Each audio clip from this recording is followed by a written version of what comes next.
What is up, Lark and Ciel fans? LarkBoy04 here coming at you with a review on the latest Lark and Ciel DVD live at Madison Square Garden.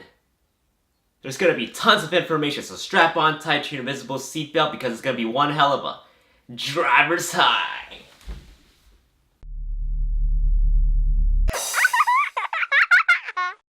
Lark and Ciel makes their second visit to the US nearly 8 years after their 2004 live in Baltimore. And all I can say is, what the hell took you guys so long? However, it was well worth the wait because the boys made history by being the first Japanese band to headline Madison Square Garden. Your fans couldn't be more proud of you.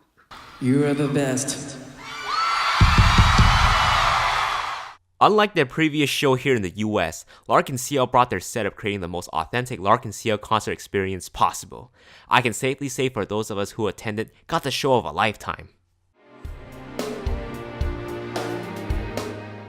What I have to say about the performances has already been extensively said in my live report video. Click right here if you haven't checked it out yet.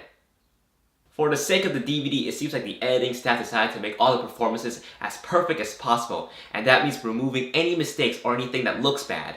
For one, Hai made a mistake singing Chase, but they fixed it in post-production. Hear the difference from this fan cam live versus the one you hear from the DVD?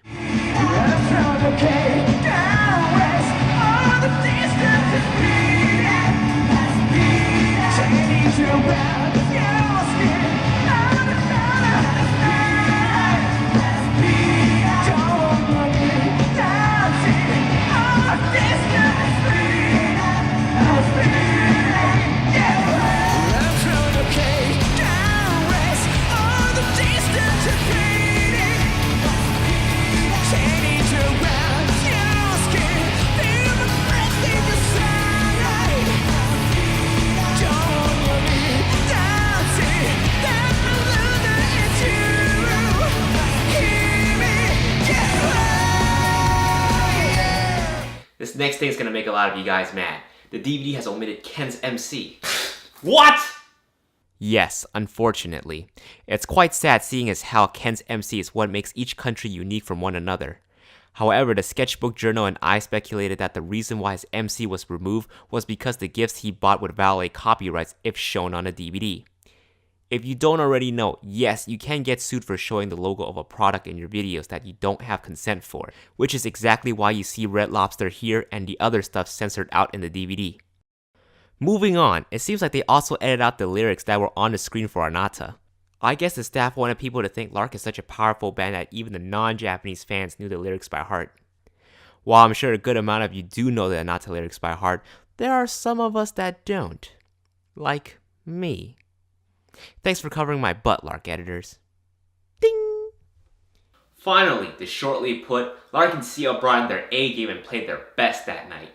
Some of the performances really stood out that night, like Fake, Forbidden Lover, and Ibra no Namida.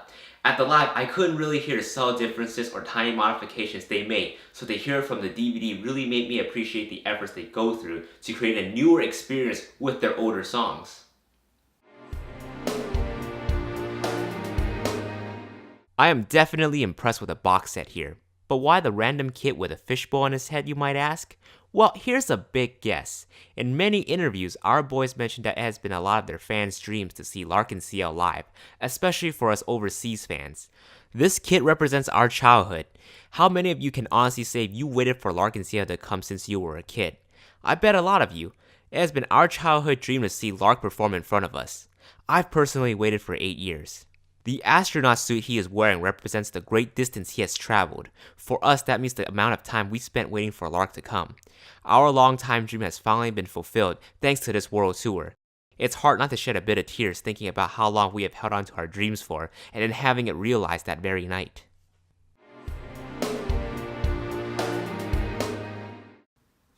Oh my god!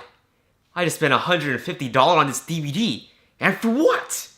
2 CDs, a photo book, and a bag? Those are so not worth it! I could have bought a Wii U with that money! Curse you, Lark! Like the dramatic V have implied, the gimmicks are terrible. Like, what am I supposed to do with this plastic bag? Like, is it a pun item or something? And the so-called photo book? Like, what is this?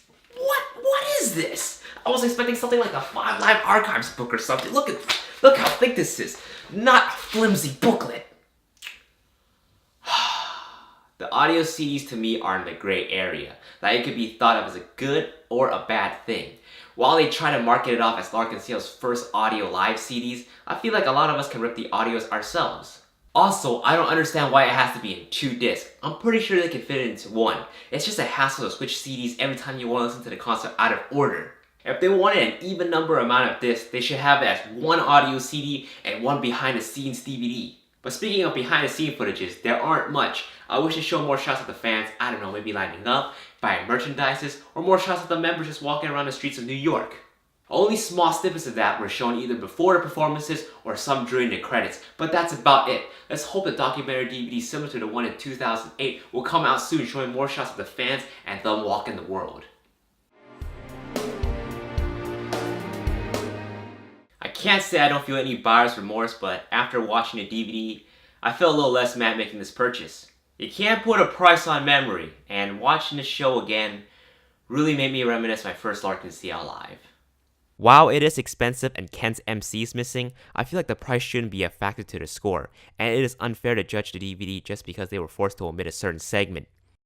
Overall, the DVD contains solid performances, we get the highlights of the world tour, and the show was much better all around compared to the previous US show. I would give this DVD a 7 out of 10 for those who didn't attend the live or the tour, and 9 out of 10 for those who did. Why the split? It's because I'm a little biased to feel the need to give the DVD a good score just because I was there. But I have to see from a different perspective. Like, what if I wasn't there? How would I feel about this DVD?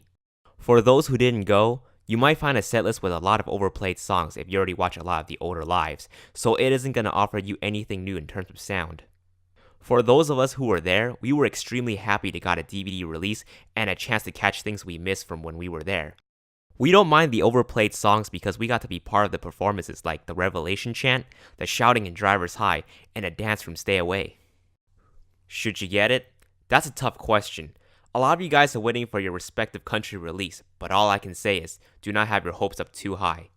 The reason why Madison Square Garden has a release is because it was a historic moment.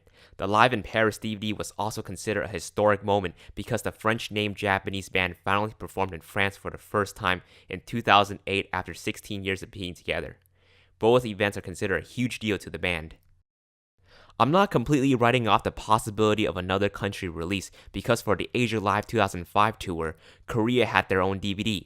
Then the Taiwan Live made it to the Five Live archives a year later. So what we can speculate from this is that another country's performance will have a shot in the next Five Live archives.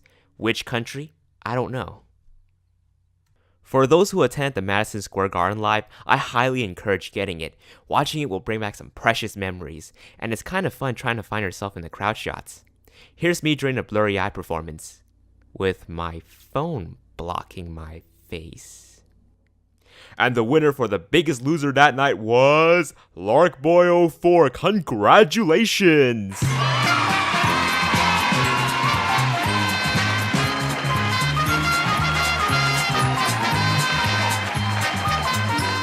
If you really want the DVD but you weren't there, I suggest you getting the overseas version and save on some money. Although it was a very historic moment in Lark & Ciel's history, the price is too high, especially for those of us who are on a tight budget. I should point out this is almost half the price of a Five Live archives, but the content it contains does not even equate to a fourth of what the Five Live archives has to offer. This probably won't stop the hardcore fans from buying the Japanese limited edition. If I wasn't so lazy to revise my order, I would have gotten the regular Japanese edition instead. Well guys, that's it for my Madison Square Garden DVD review. As always, let me know what you think of my review as well as what you think of the DVD yourselves. This review has gone through more than 7 drafts, so it's one of the hardest reviews I have ever written. So hopefully you guys enjoyed it. Like, favorite, and share if you guys did. Subscribe for more Lost and Miss if you haven't already yet. And I'll see you guys next time. Peace! What is up, Lark & Ciel fans? Did you enjoy my review on the Madison Square Garden DVD? Were you also thinking about purchasing one of your own from CD Japan or Yes Asia? If you answered yes to both, please consider supporting me by going to my website, larkandcielreview.com, and clicking on either banner before making your purchase. A portion of what you will be paying for will go to me, and it will really help me make future reviews. This is completely optional. I also have other reviews you can check out like this one right here. But if you already watched all my videos because you're awesome like that, check out my candy review for Kawaii Kakoi Sugoi. It isn't about Lark and Ciel. It's just me and a pack of candy, but filled with similar humor you would find from my own channel. Thanks for watching, everybody. I'm gonna cherish this forever. I'm gonna put this in my butterfly album. Actually, no, I'm gonna put this when the DVD comes out.